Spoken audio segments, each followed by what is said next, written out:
What's going on, family? This is Scrapbook Boxing, Museum of the Forgotten Fisticuffs series. I want to take a look at a heavyweight out of St. Paul, Minnesota. He was elected in the Ring Hall of Fame in 1963 and the International Hall of Fame in 1993. This phenomenal heavyweight had a brother by the name of Mike Gibbons, who was the title holder in the middleweight division when Stanley Ketchel was shot by Walter Dibley in 1910. Mike Gibbons was then again given another opportunity, December 16, 1921, to face Mike O'Dowd for the middleweight championship of the world. This would inspire his younger brother, Tommy Gibbons, to one day become the heavyweight championship owner in the entire world. And I would like to go over his career with you right here on the Museum of the Forgotten Fisticuffs.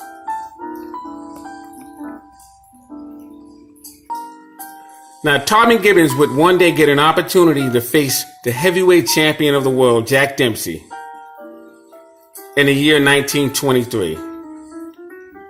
But they needed a place to hold this particular fight. And the only place that would be willing to take a chance on this fight would be Shelby, Montana. And it would be a winner-take-all because Jack Dempsey requested $200,000 for the fight, which means that Tommy Gibbons would only be able to take in the bottom line, side bets. So when Tommy Gibbons would lose his fight with Jack Dempsey, the town of Shelby, Montana went bankrupt. Let's take a look at Tommy Gibbons' fight record. Now, Tommy Gibbons would begin his professional career in 1911. September 5th, he was placed on a card against Oscar Kelly in Minneapolis, and he knocked him out in 5 rounds. October 2nd, Colored Brown, Minneapolis, he would knock him out in 5 rounds. 1912, July 12th, he would face Tommy Nielsen in New York, and he would knock him out in 1 round. He would have 1 fight that year in 1912, but in 1913, he would make up for it with fights over fighters such as Tommy Bergen, April 22nd, 1913 in New York, and he would have a 10-round no decision. Joe Burrell, very good fighter, New York, no decision, and 10 rounds. Young Mike Donovan, New York, May 16th of that same year, 1913. He would face Michael Donovan in New York, and that would be a very, very tough fight. But he would wind up with a 10-round no decision. And this would continue for Tommy Gibbons, with no decision wins or fights over Jack Denning. Knockout Brennan, very good fighter out of Buffalo. 1940, Al Worgan, Hudson, Wisconsin. He would knock him out in 4 rounds. George K.O. Brown, February 9th, Hudson, Wisconsin. No decision in 10 rounds. March 24th, Billy Misk, very good middleweight. Hudson, Wisconsin. No decision in 8 rounds. He would continue to have no decisions until the knockouts would surely occur. May 22nd, Buck Kraus, Houston, Wisconsin. Knock him out in 4 rounds. Burke Fagan, KO him in 2 rounds. Billy Glover, New York. Knock him out in 6 rounds. 1915, no decisions all the way. February 2nd, Billy Murray, Hudson, Wisconsin. No decision in 10 rounds. July 12th, Billy Miss, fascinating fighter, St. Paul. No decision in 10 rounds. November 16th, Harry Greb, outstanding middleweight, St. Paul. No decision in 10 rounds. But let me go over Harry Greb's career real quickly, because he seems to be very underestimated in the boxing community. Now, Harry Greb had over 298 professional fights. He was a 13-year veteran in the ring. And he would win a light heavyweight championship over Gene Tunney. And he would hold that title from 1922 to 1923. And then he would go down to the middleweight division and face Johnny Wilson, who was a middleweight champion at that particular time. And he would take his title in 1923 and hold it until 1926. And he would lose that title in 1926 to the Georgia Deacon, Tiger Flowers. But Harry Greb was a phenomenon.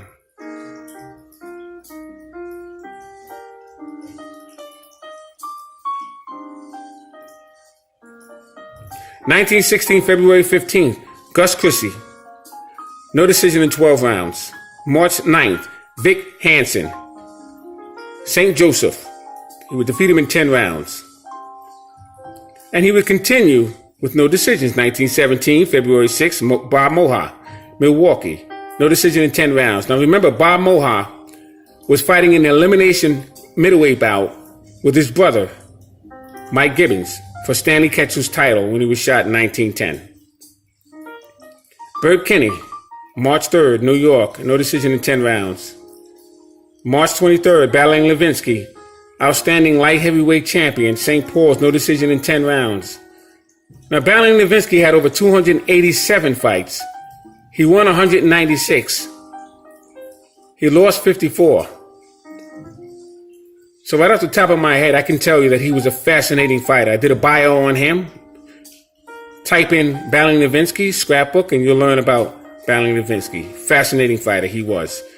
August 22nd, 1917, he would face George Chipp, St. Paul. No decision in 10 rounds. George Chipp was a middleweight champion who took his title away from Frank Klaus. To give you an idea about George Chipp, he had total bouts of 164. He won 41, knockouts 36, lost 17, had 3 draws, and had over 100 no decision bouts. Fascinating of George Chipp. George Chipp. George Chipp, by the way, had a younger brother by the name of Joe Chipp. I'm just giving you an idea of some of the careers of the opponents that he fought. Silent Martin, March 13th, 1918. Baltimore, he would knock him out in 10 rounds. April 18th, he would face Clay Turner, Scranton, Pennsylvania. No decision in 10 rounds. April 20th, Silent Martin, Akron, Ohio. He would defeat him in 15 rounds. Fascinating. May 3rd, George Chipp. He would defeat him in 12 rounds. Remember, George Chipp was a middleweight champion. 1919, this is the year when Jack Dempsey would defeat Jess Willard for the heavyweight championship of the world. January 25th, Bartley Madden, Philadelphia, Pennsylvania. No contest in 4 rounds. January 30th, Len Rollins, Scranton, Pennsylvania. No decision in 10 rounds. Larry Williams, February 10th, 1919, Buffalo, New York. No decision in 10 rounds. April 11th, he would face George Chipp. Denver, Colorado. He would defeat him in 10 rounds. Fascinating. Bob Roper. He was a captain in the Marines. April 28th, 1919, Waterloo, Louisiana. No decision in 10 rounds.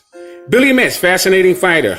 June 19th, Minneapolis. No decision in 10 rounds. George K.O. Brown, Denver, Colorado. No decision in 12 rounds. Jimmy Dorsey, Portland, Oregon. No decision. It's actually a 10-round victory for Tommy Gibbons.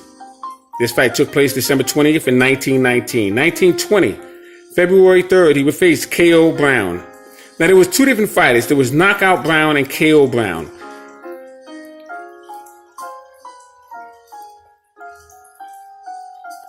Now, Knockout Brown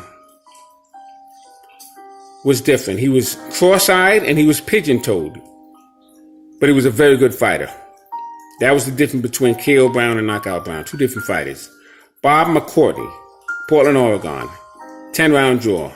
Bob Roper, once again, he was a captain, fascinating fighter. April 9th, 1920, Minneapolis, no decision in 10 rounds. May 15th, Harry Greb, Pittsburgh, no decision in 10 rounds.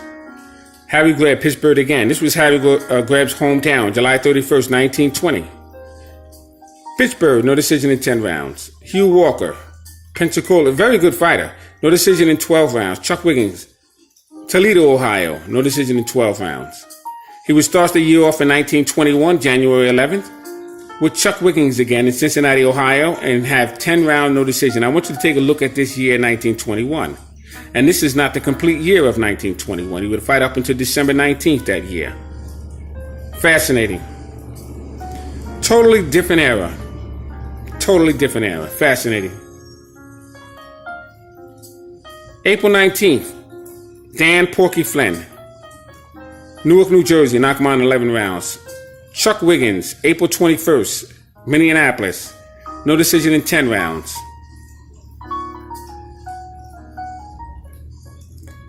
Fascinating. Just absolutely fascinating. Soldier Jones, knocked him out in 1 round. Dan Dowd, New Orleans, knocked him out in 6 rounds. Hope Mullins, knocked him out in 1 round. 1922, Matt McCarty, Boston, he would knock him out in 4 rounds. Harry Greb, March 13th, New York, lost to him in 15 rounds. This is a testament of Harry Grebs. Now, I taught you about Harry Grebs before. He had one eye. He was a light heavyweight. He went down to a middleweight. He was fighting heavyweights. And he's going 15 rounds, many of his fights. He fought 48 fights in 1 year. I mean, this is fascinating. I'm speaking of Harry Greb. Now back to Tommy Gibbons. Billy Mist, New York. He lose on a foul in 10 rounds. Joe Berkey, Buffalo. He would have that fight December 11th, 1922.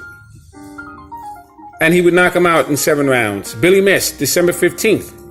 St. Paul, Minnesota. He would defeat him in 10 rounds. 1923, April 30th. He would face Chuck Wiggins in New Orleans, preparing him for the next fight. But he would knock this man out in 10 rounds, and he would fight July 4th, 1923, with the heavyweight champion of the world in Shelby, Montana, Jack Dempsey. This would be for the heavyweight championship of the world. He would lose in 15 rounds. And I want to go to that fight right now. Let me just pick out a few more fighters. December 9th, Kid Norford, New York. He would knock him out in 6 rounds. Kid Norford was a dynamite fighter. I'm telling you, he was a great fighter. It's hard to believe that happened to him, but the record doesn't lie. What actually happened is a different story, but that's what it says. George Compantier, May 31st, 1924. Michigan City. No decision in 10 rounds. Jack McFarland, Nashville, Tennessee, knock him out in 2 rounds. 1925, Jack Berkey, Grand Rapids, Michigan. He would knock him out in 6 rounds. And June 5th, Gene Tunney, New York. He would be knocked out in 12 rounds. Retiring from boxing.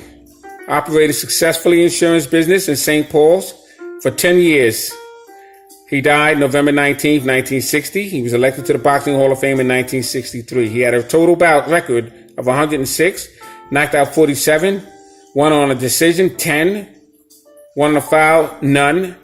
He drew 1, lost on a decision only twice. He was knocked out 1, but he had 43 no decisions and 1 no contest. So Tommy Gibbons was a fascinating heavyweight. I want to go over the fight between him and Jack Dempsey.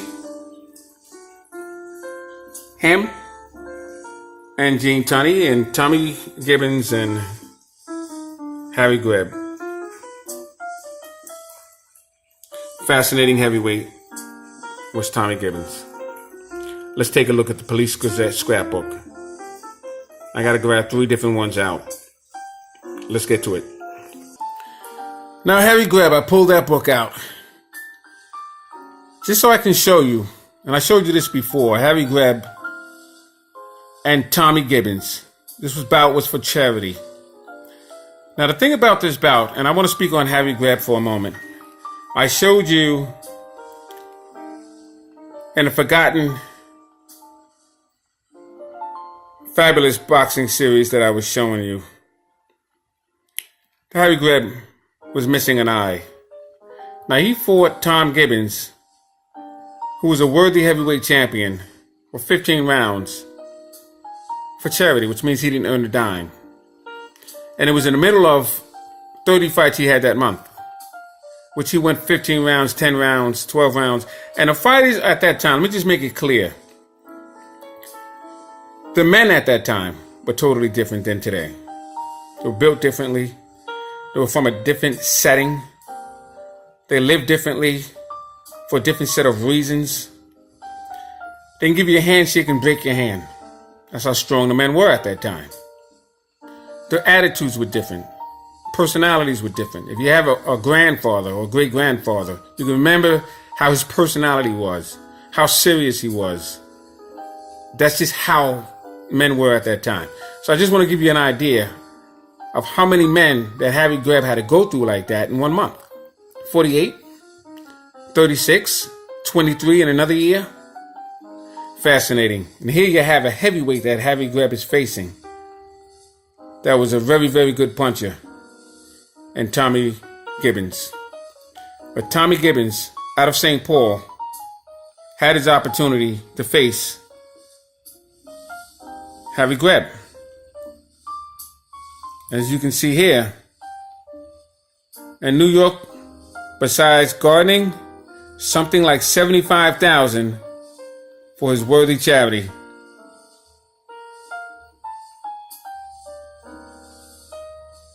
Fascinating. They didn't make a dime.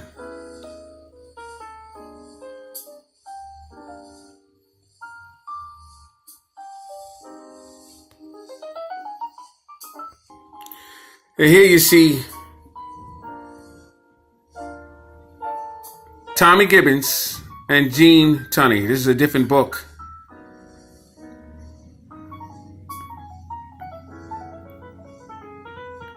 And Tom Gibbons takes count, first time in his career, when Gene Tunney stopped him. Now, he was knocked out in the 4th round.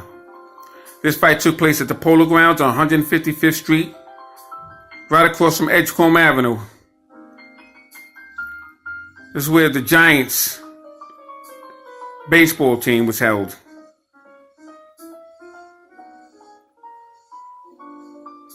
And this was a fascinating fight, as long as it lasted. Gene Tunney,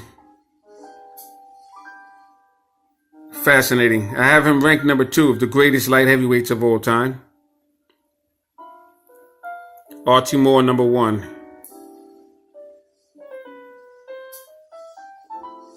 Gene Tunney would hold the ABF Light Heavyweight Championship, which he would lose his only fight to Harry Greb.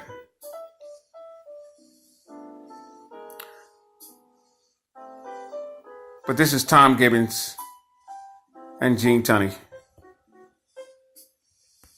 Now here we have Tunney's bids for a match with Dempsey after 12-round knockout of Tommy Gibbons.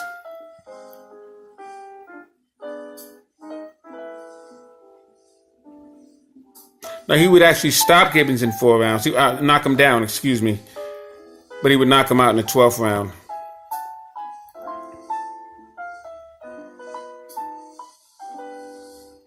For the first time in fully a dozen years, the boys along 10-Ear Alley are claiming that at last New York City is to produce a world heavyweight champion.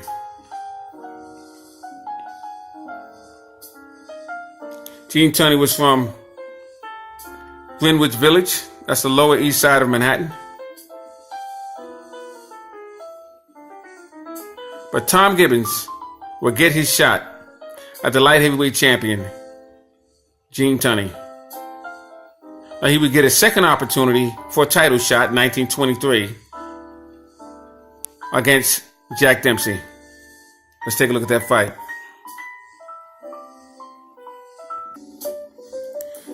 Now here you have 1923 for the heavyweight championship of the world.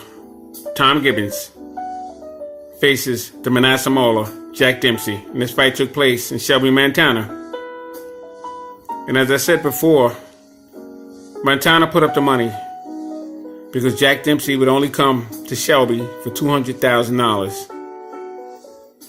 And they were confident that Gibbons would win this fight. Now you see the size difference between the two. Gibbons was really a middleweight.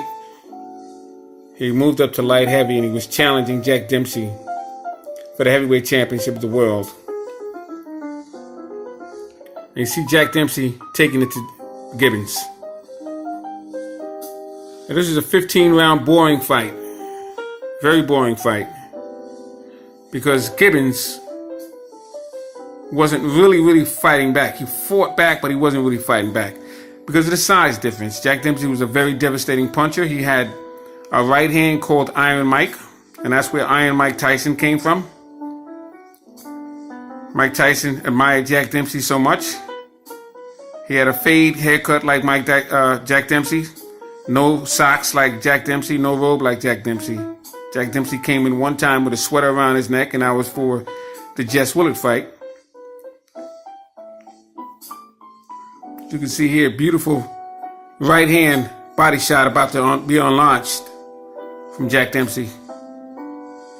Tom Gibbons hold off Jack Dempsey's for 15 rounds.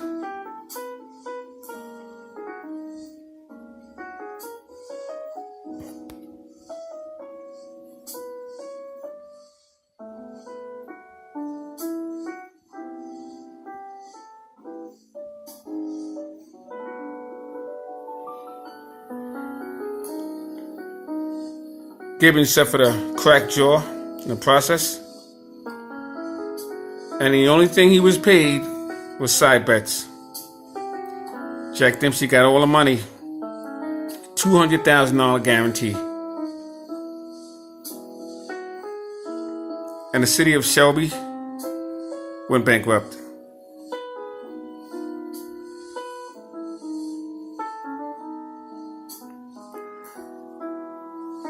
But Tommy Gibbons was a fascinating fighter. Salute to him. Salute to this great fight.